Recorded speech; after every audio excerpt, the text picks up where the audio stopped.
We gotta start out with a little bit of vibes here before we go anywhere else specifically. I gotta remember where I saved first and foremost.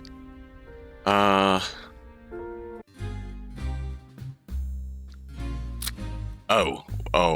crud.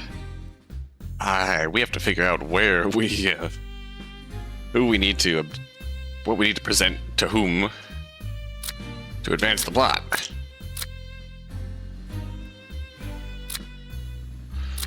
We'll review the statements we have here.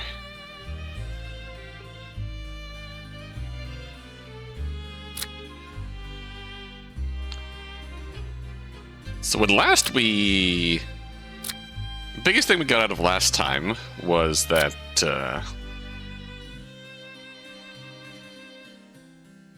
Fee here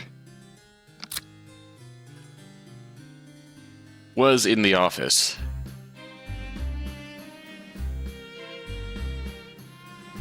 And heard Owen talking to someone in the... Oh, maybe we use this? Maybe we reuse this? What does Owen have to say?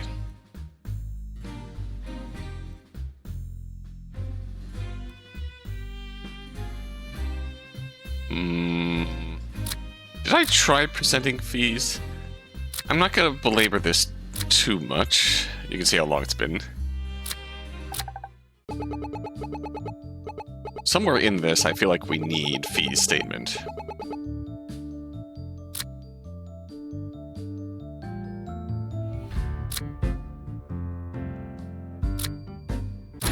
Oh, okay. Got it in one.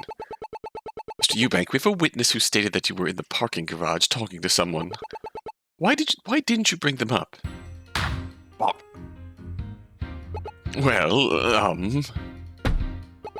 hold on, who is this witness? Better not let him know his own daughter ratted him out. That information is highly classified police information. You expect me to believe that? Then tell me, who did I speak to? Based on their evidence, is there anyone he could have spoken to? Here's who he spoke to that night. In the parking garage.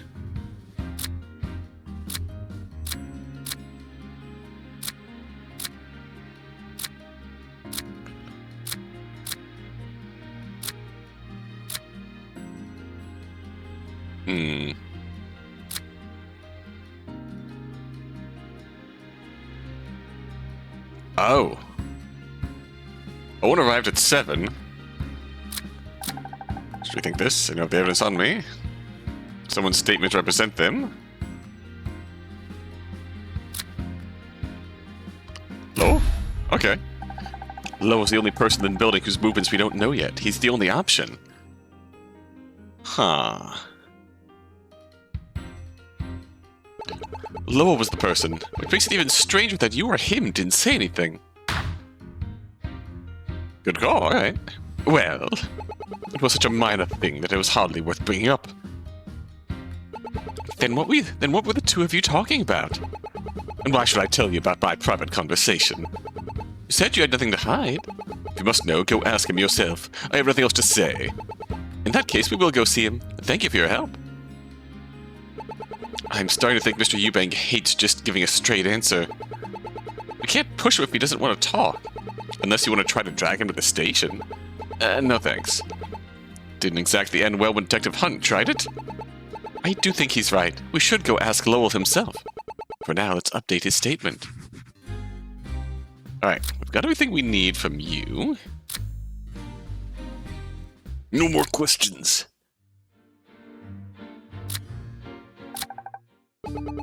Alright. Anton's death, never saw him. Never went anywhere near Anton's office. Didn't see anyone, including Anton. Do we have your statement? Spoke to Lowell in the garage before leaving. Objection. Lowell, Mr. Eubank told us that he spoke to you inside the parking garage on Sunday. What were you two talking about?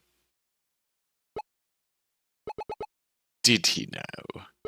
Why would he tell you about that? We know how to make him talk. It's simple, really. We were talking about the future of Eubank investments.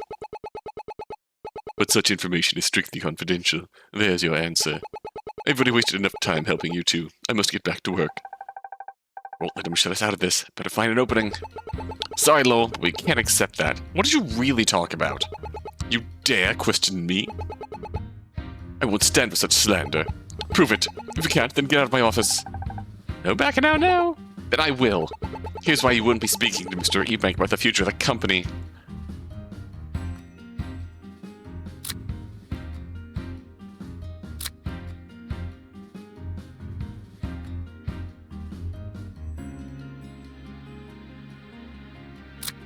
Anton wasn't dead yet?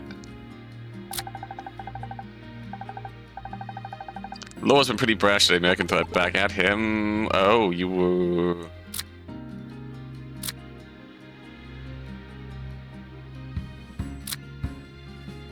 Oh yeah, yesterday.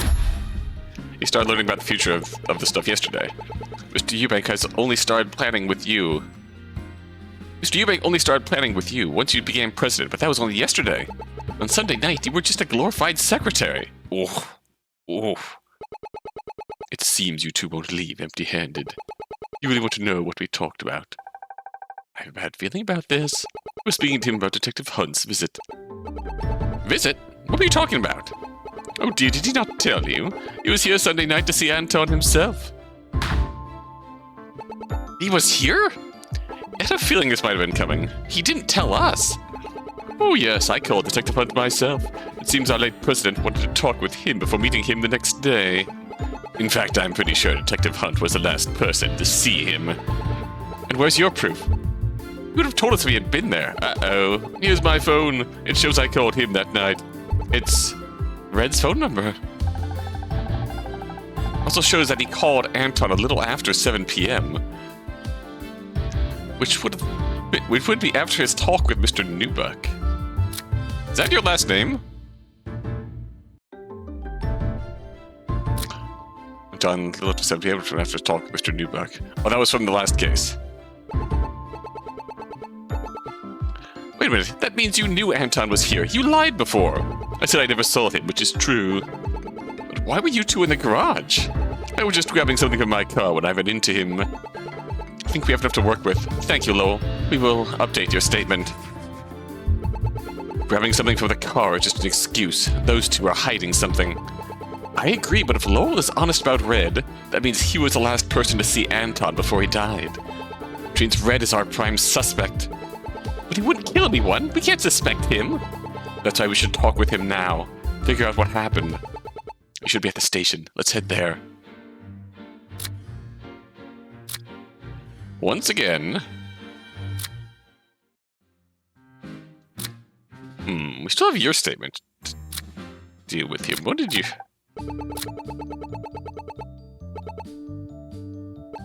Beep.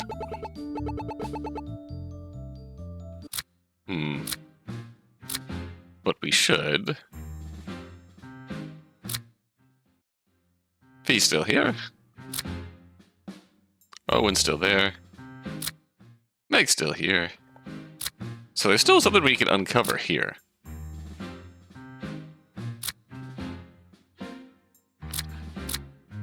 I'm not sure... I mean... Hey, boss.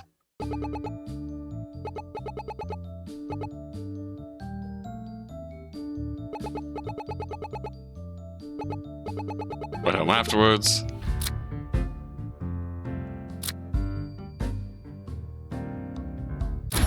So hey, Red, we got something to talk about here.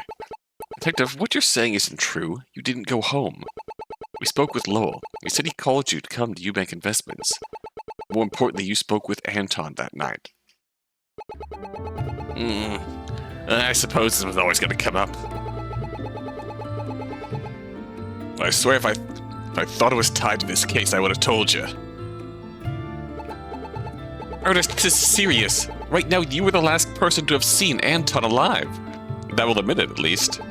Meaning you are our prime suspect. I expect no less from you, Detective. But I'm no murderer. Then what happened that night? Why were you even there? While I was with the boys, I got a call from a man named Lowell Ledger. Told me that Anton Chambers wanted to speak with me. That's suspicious. And you agreed? At first I wasn't going to, but then he said he wanted to confess something. After that, I agreed. So I left early and spoke to him. And what did you talk about? I'll let you hear yourself. I got it recorded. Recorded? Let me play it for you too. Hello, Detective. Forgive me for being late. I had other matters to attend to. Let's not beat around the bush. Your assistant said you wanted to confess. If you're really so busy, this can wait until your police interview tomorrow. Yet you still came. Last time someone wanted to confess to me, she was attacked before she had the chance. I'm not letting that happen again, so out with it. I'll get right to it. If I come to the station tomorrow, I'll be sure to walk out a free man. I can get a team of lawyers to drag any case through the mud until you give up. Oh, this doesn't look good at all. You're gonna try and bribe me to drop this case, aren't you? It would be a waste of time for both you and me. So, you want to confess now and save me some time? You don't really want me. You want the head honcho, Owen Eubank. I can provide all the evidence you need to get Owen locked up for good. And let me guess, I can get all that evidence exchanged for dropping this case. Those are your words, not mine, but whatever happens next is your choice. I see how it is. You're scared. Scared we'll find something on you. People like you are exactly the type that think they can bribe their way out of justice. If Eubanks really are guilty of something, we will find it, with or without your evidence. I see. Perhaps you need some time to think about it. You have until tomorrow. I hope you can change your mind by then. And we have nothing else to talk about. By the way, if you got something to say, better to have you call me yourself. Once you're behind bars, you won't have anyone to do your dirty work. That's a lot to process. Sophie, any ideas? God, there's enough there that it's still really suspicious for you. Red, you shouldn't have recorded that. Huh? Why not? Anton was clearly trying to bribe the detective. Justina, do you know what two-party consent is? Both parties agreeing to something? Yes, but he's referring to the legal term. The law requires two-party consent before anyone makes an electronic recording of a private conversation. Without Anton's approval, what Red did was illegal. But he's only trying to solve this case. There are no bad intentions here. Good or bad, it's still illegal for good reason. Without it, police officers could trick suspects into saying something out of context. That happened? It was a part of a court case over 15 years ago, but yes. We were too young to truly know about it. Red, on the other hand, I wasn't intended to use this as evidence. I needed something as proof for myself. Something that can help me get legal evidence. That's why I kept it hidden. I'm sorry, Red, but I have to report this to the chief. Sophie, I don't regret what I did. People like him that only follow the rules that suit them. At least I'm doing it for the right reasons. As police officers, we have to hold ourselves to the highest standards. If we don't hold ourselves accountable, then we don't deserve our badges. If you will allow it, please wait until you solve this case. I'll gladly tell the chief myself afterwards. Alright. But if you don't do so after this case, I will tell him myself. So now what? We can't use the recording. True, but Red was still there. As long as we keep out what they talked about, it should be acceptable evidence. This evidence may not be legal, but forget the law. What matters is, now you know I didn't do it. Can you tell us anything about what happened when you got there? When I arrived, I met with a receptionist, and she brought me up to Anton's office. She said, Mr. Chambers called me earlier, and he was on his way.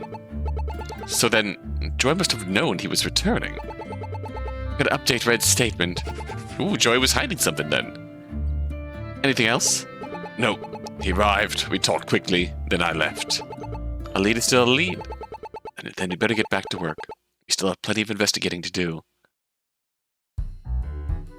So we have a,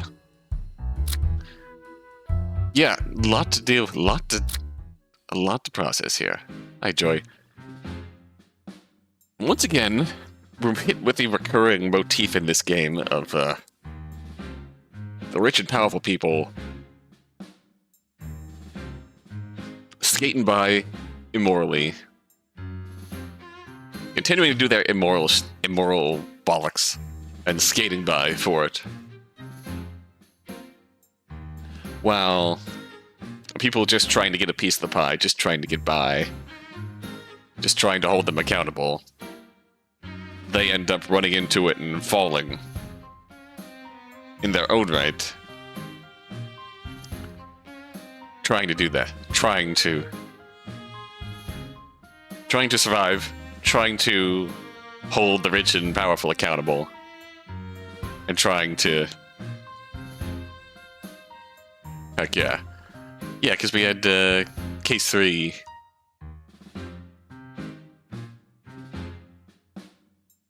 at the orphanage, our magician friend, landlord, A-Lab, got the taste of money and wound up turning on the kids, the orphans, the orphanage that she valued so much. Even if she, like I said, even if, like, she was trying to, told herself she was relocating them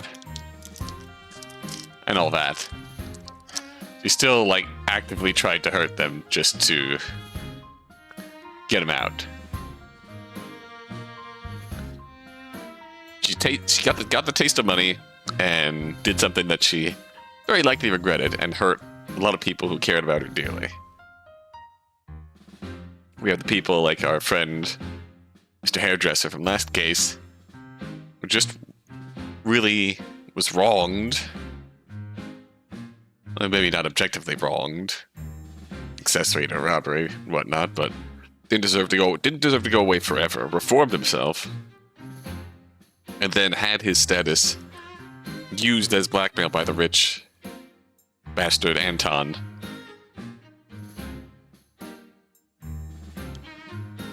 And essentially wound up having his life ruined again because of that blackmail. Of course, we have Chandra, our friends who tried to do the right thing, exposing the rich and famous, rich and powerful. But Chandra gets attacked for her trouble, and obviously, yeah, they committed theft in the name of it. It's just, yeah, it's... Again, the rich and powerful skate by without consequences, but those of us not quite on that level, or worse, we take the brunt of it and suffer for it. And even now, Red's been pulled into it. He's been pulled into the Anton whirlwind. The rich people vortex of doom, and it's going to negatively impact his career, inevitably. All because he just wanted to get his man and hold him accountable. Systems designed to work against them and to work for guys like Anton. And now Anton's dead. And we're still skating around, trying to figure out what the fuck just happened. Is Owen responsible? I don't know. But this is our final challenge. Hey, I didn't forget about you. Beep. As I know he didn't return. We now have... Where's Red's statement? Objection. Miss Collins, we spoke to Detective Hunt. He told us you escorted him to the President's office on the night of his death. That must mean you knew Mr. Chambers was coming back. I misspoke. I must have had the wrong date. But your recording said the date and time. Why'd you leave out such an important piece of information? Oh? Bank Investments policy states that I cannot answer such questions without legal representation. You are within your rights to have one. However, we will take you to the station. There we can continue this conversation. Oh. After running around the whole of Eubank Investments, we finally had a lead. But did Joy really know all the answers? Was she our culprit this whole time? Doubtful. If Detective Hunt had told us what he did, we could have saved a lot of time. Here we go.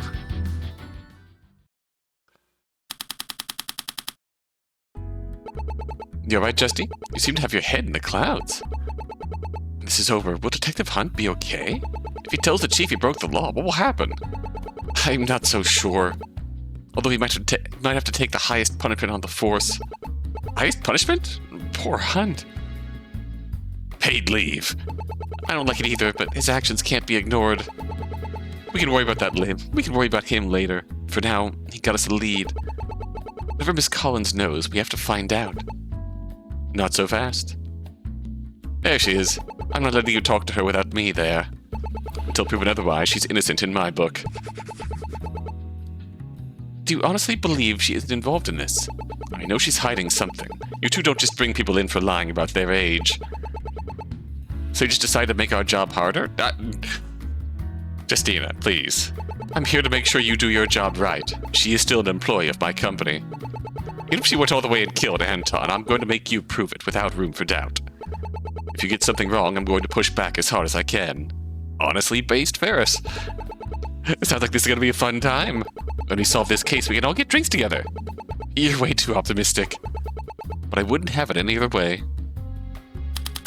Honestly, respect the Ferris for that take. Like, she's come full circle in her character. To the point where, like, she's willing to have this, she has found the true meaning of being a lawyer. She has had her Miles Edgeworth moment. Looking proud. Well, hello there. Ferris? Zip. Miss Collins, now that you have an attorney, let's get started. You claimed you were unaware that Anton Chambers returned to his office on the night of his death. However, Detective Ernest Hunt claims you escorted him to Mr. Chambers' office that night. Do you dispute these claims? My client acknowledges that she escorted the detective to see Mr. Chambers that night. However, visiting Mr. Chambers that night before he was scheduled for a police interview is highly unethical. Detective Hunt should have disclosed his visit yesterday when Mr. Chambers' body was found. He thought it was unrelated to this case until you proved Mr. Chambers didn't die in that alleyway.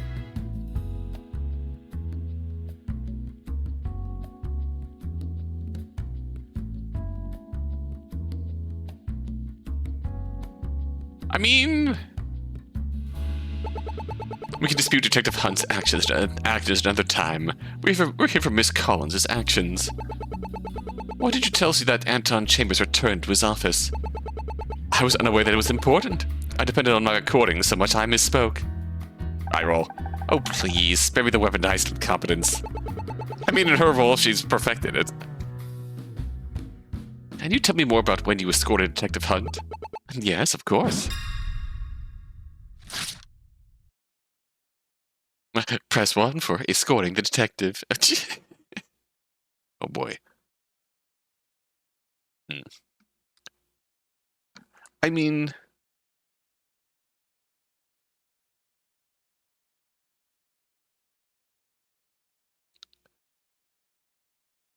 I'm trying to think. I feel like you can throw some deserved flack on Detective Hunt for not bringing this up earlier.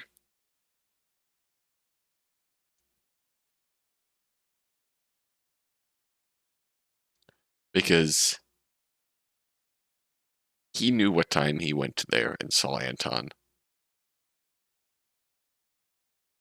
I mean, I guess he wasn't directly involved in us discussing times and stuff with Sophie and Justy. So he wouldn't have really been able to look at it and say, hey, oh fuck. Lovell had told me a detective was coming, and I was to bring him to the president's office. So when he arrived a little before 7 p.m., I escorted him to the office. Escorting the detective was the only time I had left my desk or had been in the president's office. While at my desk, I didn't see or know of Mr. Chambers' return. When I heard what happened, I thought he died before ever returning. If she never intended to tell us from the beginning, that means she didn't have time to prepare. But to use evidence she had no way of knowing to catch her off guard. Alright. Hold it. Did you ever ask why a detective would be arriving so late? My client had no reason to question it, only to do as requested.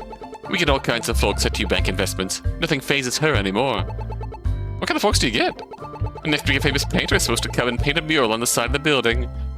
I think his name is something. Smack. Doughboy? How the heck did that menace to society get invited? I think we're getting off topic now. The point is, she didn't question him coming. Hold it. Did anything unusual happen when you escorted him? Nothing at all. We did some small talk, but that's about it. I gave him the history of our wonderful company. We only got halfway through the first year before I had to leave. I see. That's it. I'm never staying alone with her. Only time I'd left my desk or I'd been in the president's office. Hold it. Never left at all. Not even for a bathroom break. Nope. Professionals are always prepared. I trained my body to make sure I only use the bathroom when I'm off the clock. That's fucking terrifying.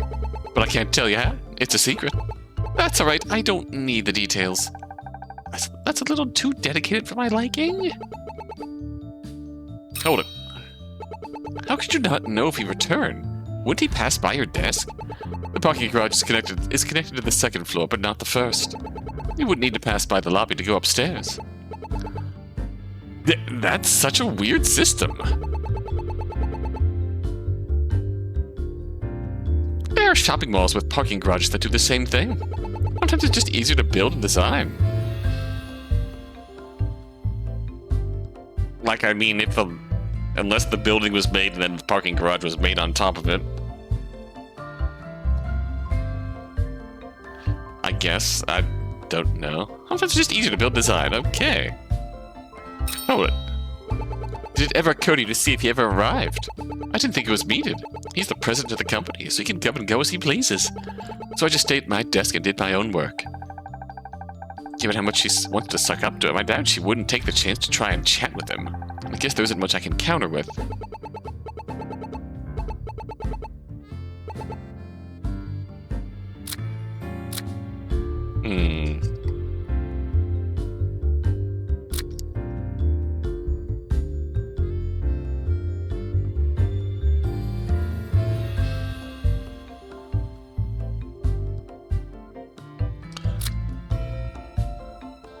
Things she had no way of knowing about.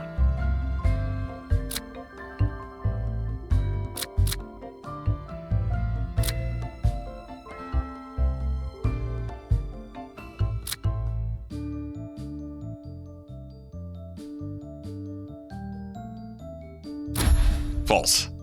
Smack. We know that isn't true. And I got the evidence right here. Doesn't seem like much to me. Maybe look over your evidence before you try to call us out for lying. The employees at bank investments are sharper than a knife. Your tricks won't work here. Jeez, I made one mistake and she calls me out. Guess I'll think of something else.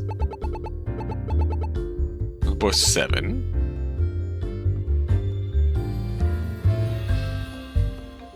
I mean...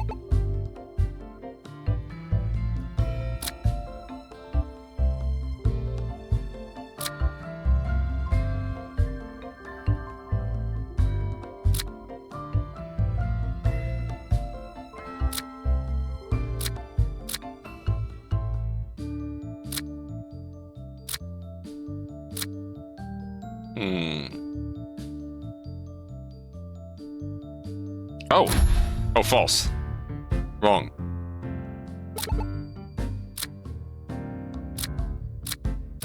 Objection. Smack. Miss Collins, we have an eyewitness who didn't see you at the reception desk. I don't see the problem. They could have showed up when she was escorting the detective. The problem is that doesn't line up with our witness. Detective Hunt got there right before 7 p.m., but our witness wasn't in the building yet. Then go ahead and show us how you know this. Then I will. This is how we know the witness got there after Detective Hunt that night. After Detective Hunt.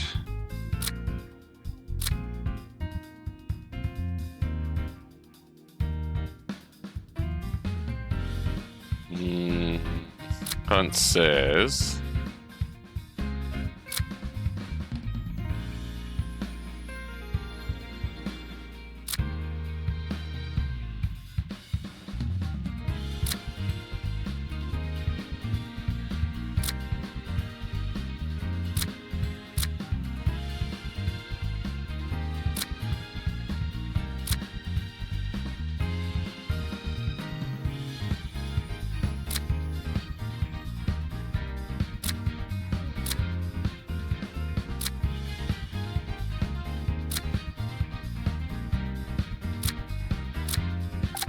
I've done it. I know if the evidence on me.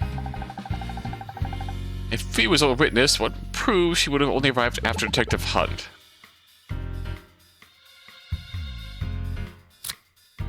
Owen. Done it?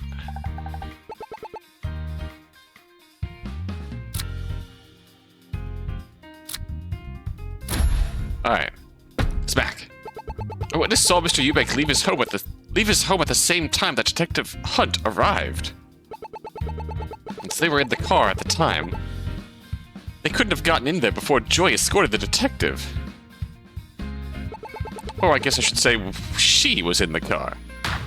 Uh-oh. Excuse me?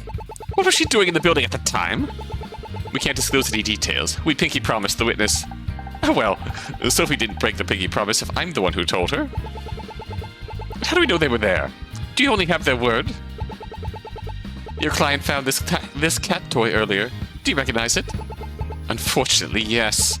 It seems that the witness has a lot of explaining to do later. Now back to the main point. Our witnesses were only in the lobby because they heard a loud sound. Oh. Expertly handled with their mother. The exact words were, like those cop shows when the police start shooting the bad guys. If this is over, those two are grounded for life. Poor Fee. But can you even ground a cat? I do believe your witness was mistaken. I hear a sound, but it wasn't a gunshot. It was a loud noise from outside. I simply left my desk to check what it was. So your witness must have simply been wrong. As the front desk receptionist, it's her responsibility to check if anything's out of place. Did you find out what it was? Sorry, but I couldn't find it. I still don't know what it was. Then tell us more about this loud noise. Alright. Press 2 for a loud sound. I was at the reception desk when I heard a loud noise. Went around the lobby to find out where it came from. The only conclusion I could find was that it came from outside. The inside was perfectly normal. I checked the whole area. There was nowhere in the building a gun could be fired. After I finished, I returned to my desk and resumed my work. Detective, her whole statement is that she didn't find anything. How do we prove she must have seen something? We need proof of something she can't just deny. She should pay close attention to her word choice. Alright. Hold it. Do loud sounds happen a lot in the area? Eubank Investments is in the heart of Azure City. We get loud sounds all the time. What about gunshots? Do you hear those often? Of course not. Azure City is the safest city in the world.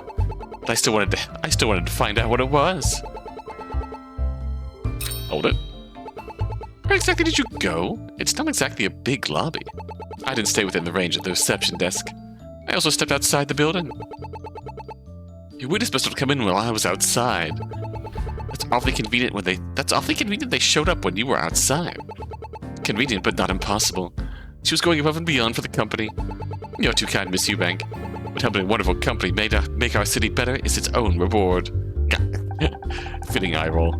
She's more of a suck-up than a kid sucking on a lollipop.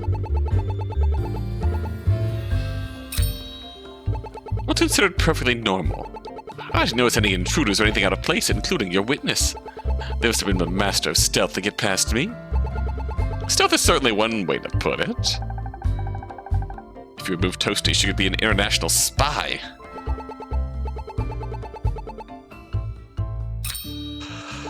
In the building. I thought you said you only checked the lobby and outside. How do you know the whole building? You said the shot came from the first floor, right? I don't need to check anywhere else. If not the first floor, then the whole building is clear, right? I know the building is where the gunshot came from, but how do we prove that? If she's lying, there must be something she's unaware of. Statement 4. What exactly do you do all night? Thought no one was in the building aside from Lowell. To be there to greet guests. If someone were to come in, I'd give them a famous Eubank Investments welcome. That's all? Being a glorified welcome man? Her role includes scheduling appointments, answering all incoming calls, and recording and maintaining office expenses. Oh, she's office manager? That includes all the other projects she volunteers for. She always has something to do. But putting a smile on our guests is my number one goal. I roll. I'm just gonna move on before that smile starts spreading to me. Where in the building a gun could be fired?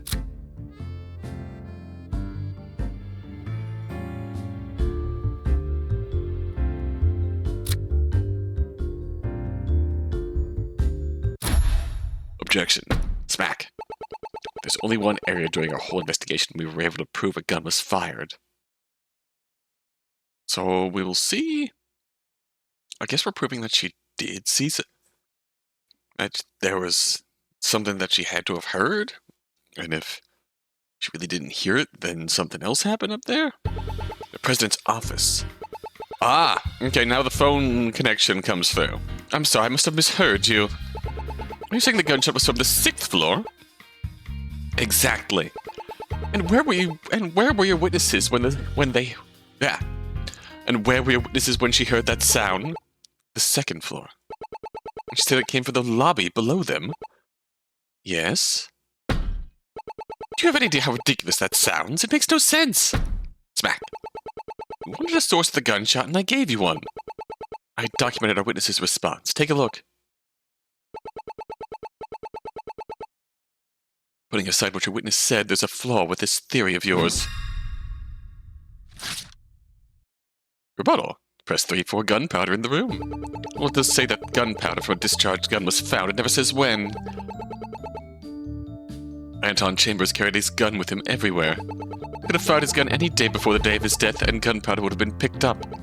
And that blanks also require the same powder without wasting a bullet. You can't prove that the gunpowder came from Brutus, and not from a different gun. When you put it like that, what I said was kind of dumb. Ah, don't give up now. Believe in your theory. That gunpowder didn't just show up out of nowhere. It must have been there the last few days. Think about why it would be there and not removed. Hold it. Detective, is she right? Can we find out when the gunpowder was set off? There isn't a way to find out when it got there. Even if we were given such a device now, it wouldn't be legal to use it. Then it looks like she's right. We might as well move on now.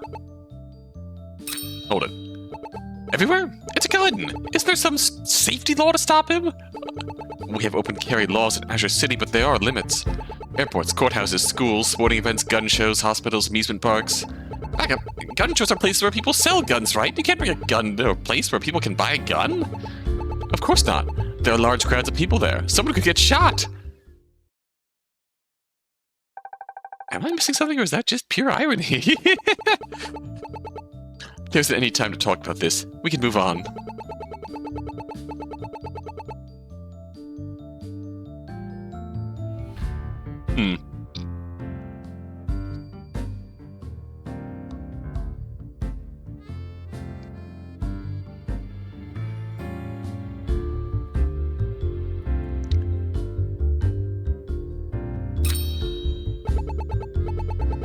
You can't be serious. How often would he fire his gun? I don't work near his office. I'm only saying it's possible. Besides, there's a way he could fire a gun without any bullets. What would that be? Hey, detective, what's a blank? Think of them as bullets without the bullet. You get all the impact of a gunshot without anyone getting shot. Can blanks release gunpowder stuff all over the floor? Gunpowder residue is released from a blank like a real bullet. So she is right. We can't exactly disprove that a blank bullet was fired. That idea is too ridiculous to be true. Ridiculous or not, it's your job to prove it. It's my job to defend my client. I'm going to prove that every little thing is annoying. Due process is annoying. Defense attorneys have it easy. All they have to do is show enough doubt about their clients being guilty. We don't even have to catch the real culprit. This isn't Phoenix Wright. Honestly, they don't have to catch the real culprit. Can't prove that the gunpowder came from Bruce, not a different gun. I think we're approaching this at the wrong angle here.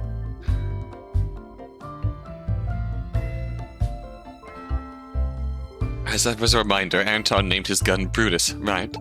Yes, Brutus is the gun. Is this common? Do gun lovers just name their guns such weird names? According to history, Brutus refers to king killer. Say what you will, but that's a cool name. A king killer that killed his own king. Quite ironic. Alright.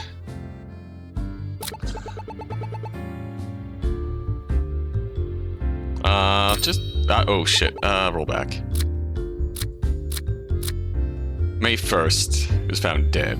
April 30th. Wrong button. This is what I wanted to show. Objection. Smack. The gunpowder wasn't for the night before his death. The cleaning crew finished cleaning the building at 5 p.m. before Mr. Chambers returned that night. But your husband hasn't had them come back since that night. That gunpowder could have only been there that night. Miss Collins, do you know why he hasn't gotten them back? Mr. Eubank didn't specify, but I'm sure he has his reasons. Perhaps he simply wanted to give the staff a much-needed break. I see. I'll ask him about it later. But it seems we have to address the real question. How could both my client and the witness hear a sound from the 6th floor? Most importantly, why would they hear it from the 1st floor? Shoot! I need an answer! We got an answer. I tried this earlier. Miss Collins, do you still claim that the sound you heard was not a gunshot? All I can confirm is that I heard a loud sound. As the wonderful Mr. Eubank said, if it's impossible anyways. We trust our witnesses, so it's possible. She's right. I can't just give up on my theory. Better look over the evidence again. Alright, this evidence shows how a loud sound can appear in the lobby for the president's office.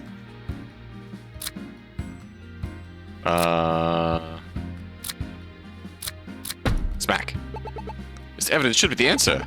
Sorry, Jesse, that's not gonna work. You have to think outside the box. Why would the gunshot only be heard from the 1st floor?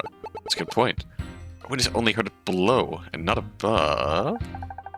Why? There must be something I'm missing. Loud sound can appear in the lobby for the president's office.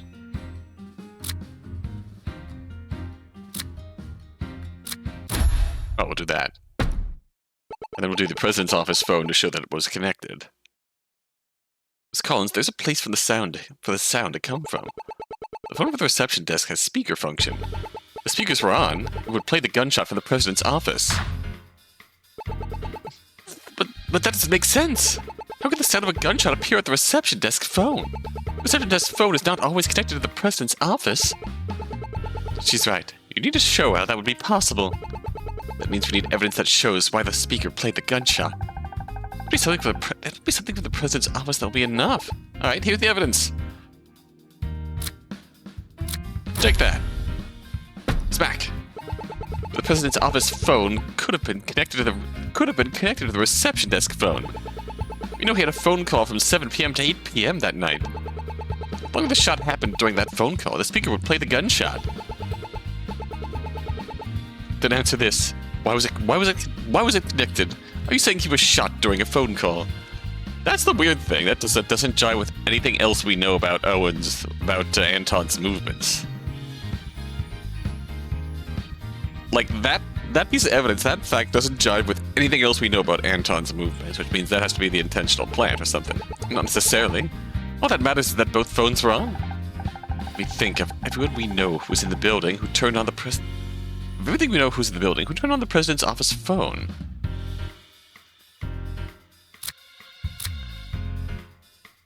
That's a ghost, obviously. Everyone, I know what happened. There's only one answer, a terrifying answer that will shake the very foundation of this case. Big Investments is haunted by a ghost. We must exorcise the building before it does something worse. Justy, please tell me you're joking. Oh, yes, I am. It was just some lighthearted fun. Maybe ghosts are not the answer. Let me try again. Alright.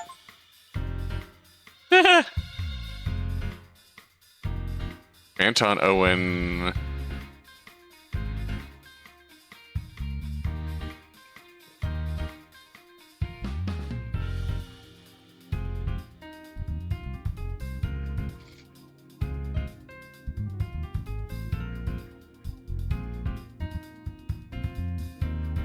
Ernest? Detective Hunt was in the office that night. He could have done it. But he has no motive to do it. When we spoke with him, it seemed like he wanted to keep things under wraps. Because you get to call the reception desk, but only expose him and his conversation. Good point. Anton himself, right? Anton Chambers is the only logical choice. It was his office. The phone call started at 7 p.m., and we know that he was at the store until that time. But nobody could have done it. It's Lowell. Owen? Owen Eubank did visit the office that night. He could have done it. But the phone call started at 7 p.m., and we know he left his home around that time. There's no way he could have done it. Literally the only choice. Joey Collins, there's no way you wouldn't notice the reception desk phone being on. So you would have wanted it to be on, which means you turned on Anton's phone to eavesdrop on the detective's conversation. Are you accusing my witness of lying to us this whole time? I trust Justina's logic, so yes. Miss Collins is actively withholding information from us. I think you are missing something important. Let's see you counter my next point. Alright, what are we missing? Please stay on the line for calling phones. My client works only at the front desk. She can manually connect the president's office phone to the reception desk, but only from the office. And she remained on the first floor the whole time. She has no power to do it from her desk. Thanks for the encouragement, but it seems we're at a crossroads again. We can't turn on a phone by accident, so we need to think of when. Only if a when, we will know how. To think about all the evidence again, why would she want to hide from us? Hold it. Is there any reason to go up on the 6th floor? None whatsoever. How can I give the world-famous Eubank Investments welcome from the 6th floor? I roll. Oh, never mind. We can move on. Hold it. Is there no way to remotely connect the two phones? Eubank Investments has 5 stars in private security for our employees. It would be completely unethical if our phones could. 5 stars from Entrepreneur Magazine isn't just for show. You're free to look into our phones, but you won't find anything. Thanks for the offer, but we'll stick to our already collected evidence. Hold it. We already know she was away from her desk when her witness was in the lobby. Well, that's simply not true. But that was after the bullet sound was heard. She would have needed to activate the phone in the office before that shot. You would need to prove she did it before the gunshot happened. She's right. Not just her being away from her desk, it's about when it happened. Was she away from her desk at a different time? Yep, she has no power. So someone has to manually do it from the president's office. Exactly. Joe would need to physically be there in order to turn it on. Given your previous evidence, it would have to be around 7 p.m. that night when Detective Hunt arrived. That does limit our options. I'd better look over all of our evidence.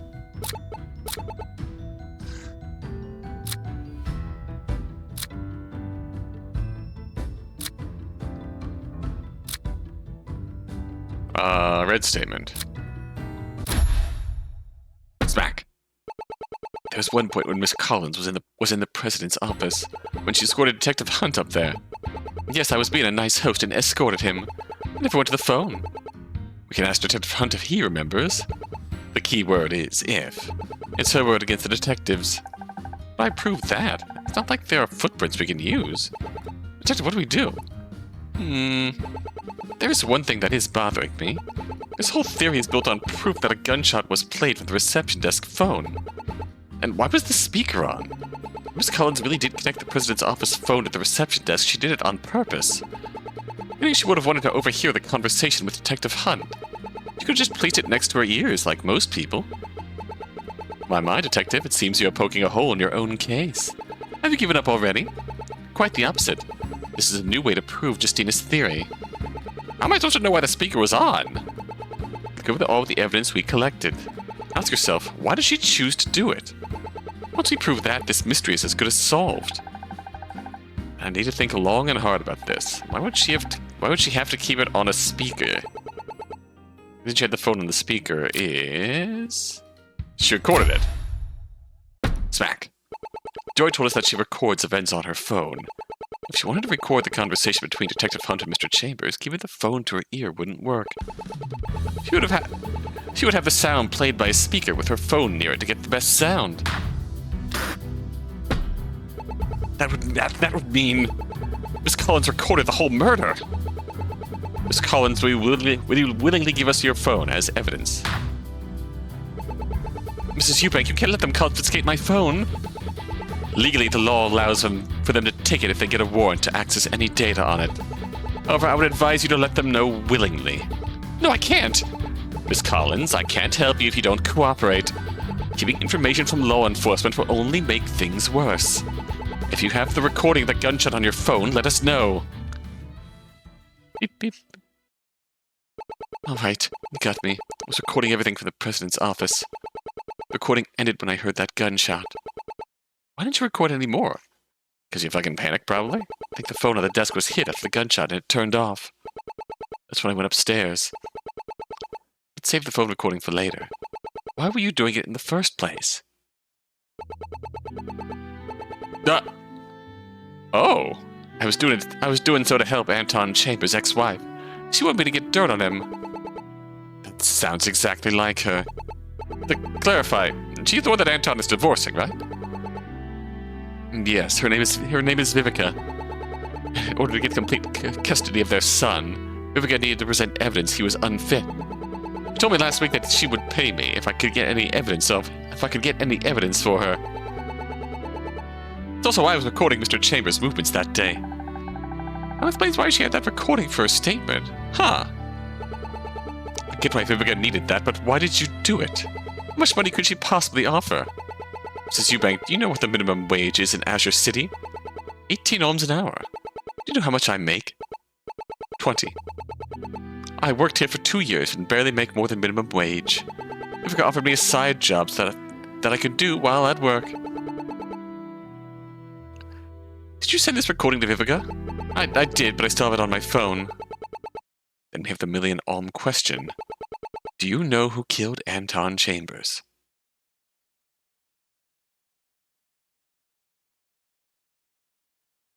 No.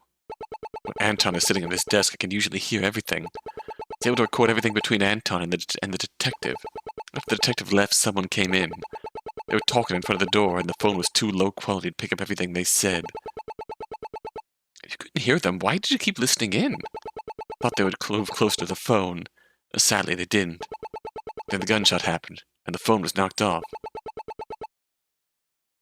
Did you hear anything else before the gunshot? I heard a sound like something heavy hit a wall, followed by something that crashed to the floor. Then the gunshot happened. Hitting a wall, then crashing. Sounds like a struggle. Miss Collins, do you know what two-party consent is? Funny. We were just talking about that. Yes, that's why I tried to hide the gunshot. During said struggle, was anyone talking? No. Just the sounds I said. And you know that we have to charge you with for illegally recording 2 conversations.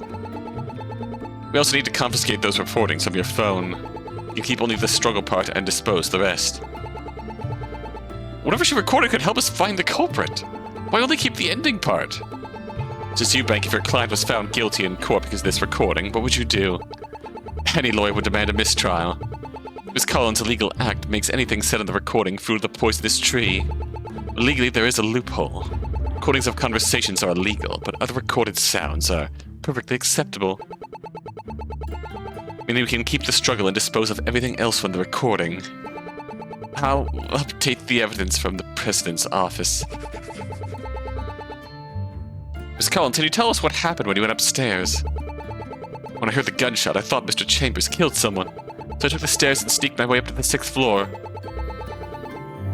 That explains why our witness didn't see you in the lobby. Why'd you take the stairs? If I took the elevator, they might see me. It was easier to sneak in by the stairs, even if it took longer. When I got there, I didn't see anyone. People weren't the only thing missing. Both the rug and the clock on the wall were missing. They were there when I came up with Detective Hunt. Joy, do you know who removed them? I don't know about the clock, but I do know about the rug. It was Lowell. When I was looking around, I heard the elevator arrive at the floor. I ran to see what it was, and I saw Lowell carrying one end of the rug. It looked like someone was on the other side carrying the rug, but the door was closed, just enough that I couldn't see who. What time did this happen? 8:25 p.m. Sunday night. I wanted to be there sooner, but climbing 6 flights of stairs in heels took the wind out of me. I wanted to follow Lowell, but I didn't know where in the building he went. I thought he went to the 1st floor, but I couldn't find him. If Lowell took the rug after Mr. Chambers was shot, he must have wanted to dispose of it. Something we couldn't find must have been on the rug. Justy, do you have any ideas? If Anton Chambers was shot in his office, it makes sense that he would be bleeding. Yet we couldn't find any blood in his office. What if after getting shot he fell on the rug? That way the rug would absorb all the blood and none would get on the floor. Mrs. Eubank, do you happen to know what that rug was made of? It's a wool rug. Why? Wool rugs are highly absorbent. Justy's theory about the rug absorbing all the blood makes sense. That isn't proven yet. None of you have found the rug yet, so this is just speculation. That's why we need to ask him ourselves. We need to bring Lowell Ledger here. Mrs. Eubank, would you be able to bring Lowell here? Of course I can. I'll drag him in here myself if I must.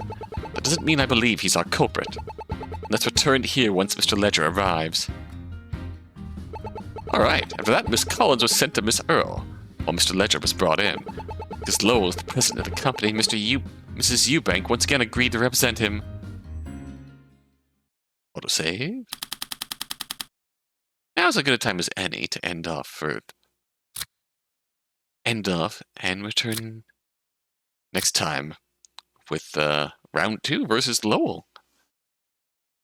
I really like the turn that Ferris has taken here. She gets it now. She gets it now. She's genuinely on our side, I would say. She's genuinely on our side and is working with us. I like that. And again, our next person we have to arrest is Joy. Poor Joy. Who is in trouble for the sole crime of wanting to make a little more money. And for God, so all that bluster she puts on, all the company talk she spits out, it is all just bluster, because she hasn't really gotten shit in 2 years.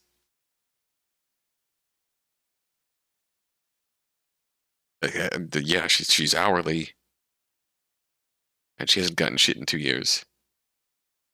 I mean,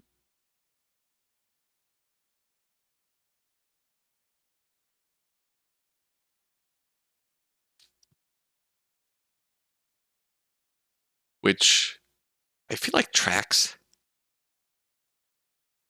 thinking about what the typical hourly wage progression scale might be, but still, that's rough, and can't fault you for that. Especially it's Anton, he makes way too much anyways. The ground floor hourly folks make pennies, so Anton can make buckets and swim in them and feed them to his gun. And the moment the hourlies try and step out of their station and bring him a little more side money, they get screwed over. Cruel world. This is a really fucking cruel world. Very real of it, isn't it? Hate to see it.